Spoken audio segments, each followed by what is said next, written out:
Wow, what an incredible game that was. Incredible way for Real Madrid to win once again. Real remontadas. What the hell, man? Every single time.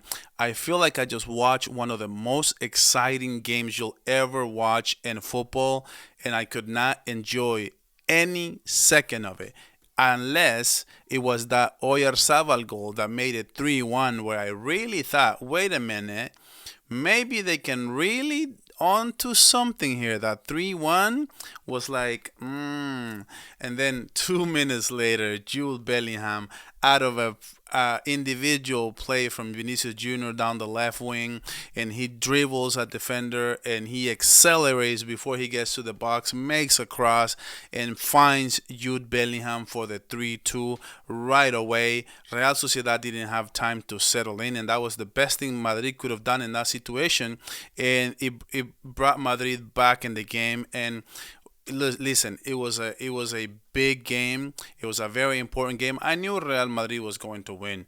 I don't know why I get my hopes up. I don't know anymore. Like, this Real Madrid is so crap. It's so shit. Like, I don't understand how they keep just winning and finding a way to win every single time, whether that's refereeing or that's Real Madrid or some way, somehow, they have this magical aura around them. Like, this is just going to happen. I felt throughout the whole game, no matter how good Real Sociedad was playing, Real Madrid always had an answer. And I know Ancelotti is going to get a lot of criticism, and I know Lucas Vazquez is going to get a lot of criticism at the same time.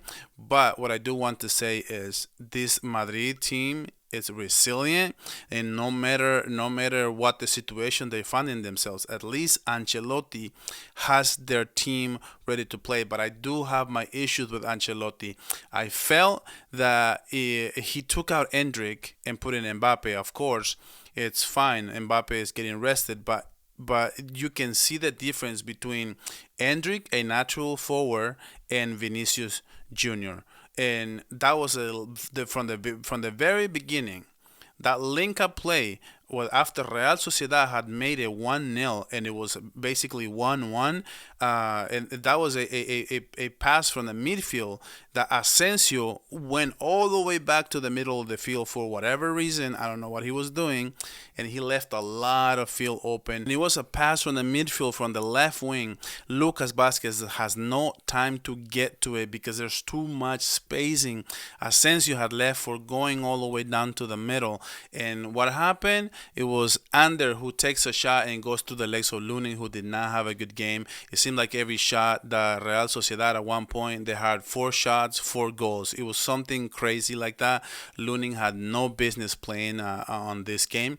It was 1-0. But right after that, in the 30th minute, Vinicius Jr. finds Endrick on a beautiful curve ball that he was like kissing the ground all the way through, and it finds him in stride. And what does Endrick do?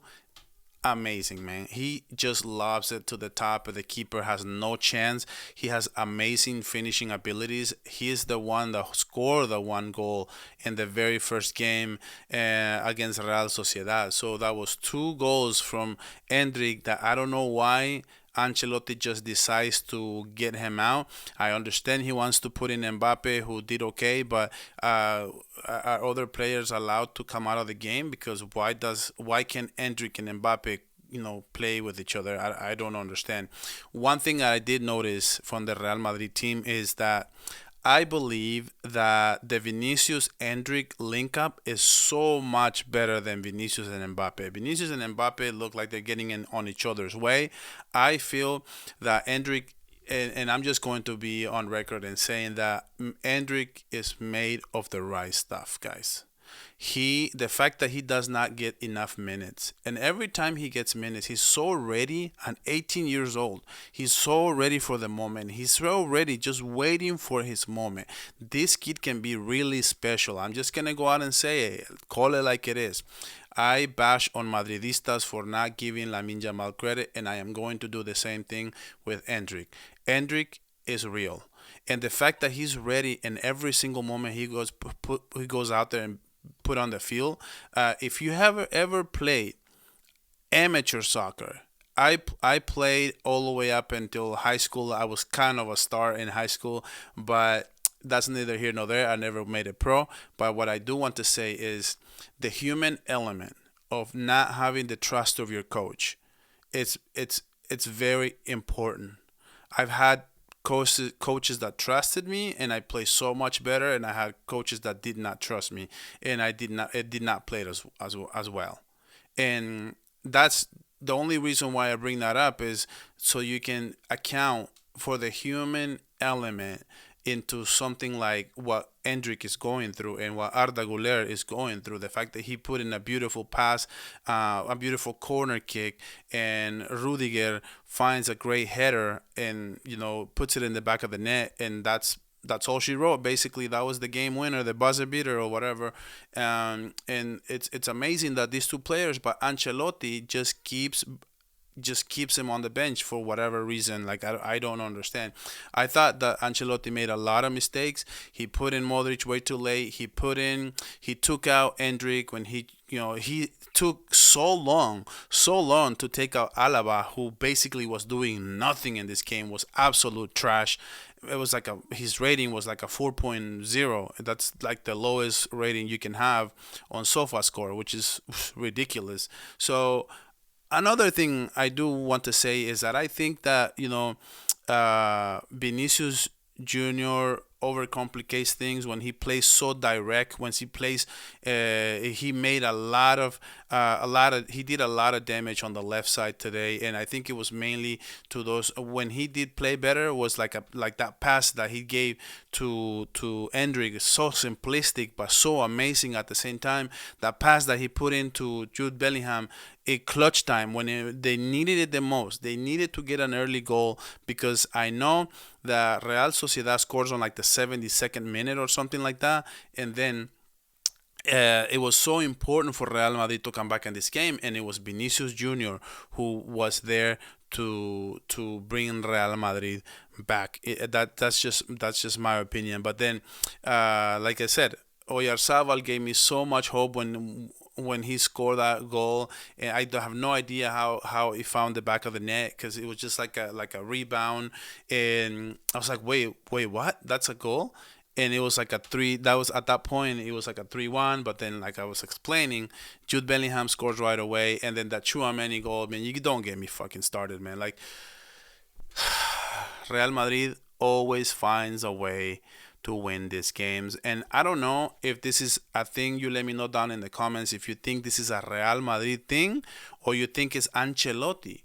Ancelotti has been there for so long, and these remontadas have been with Ancelotti under the helm. So I don't know. You guys can tell me. Like, I don't know. Like, if he leaves, are they going to be the same remontada team? Like, they always have to do these stupid freaking combat games. I freaking hate it so much, man, because like I said, Chouameni on a huge mistake by the keeper. Like, what was he doing? Like, he put it right in your freaking body, dude. Like, you can't find a way to like just kind of, even if you do a rebound, maybe one of your defenders can kind of deflect it or something, dude.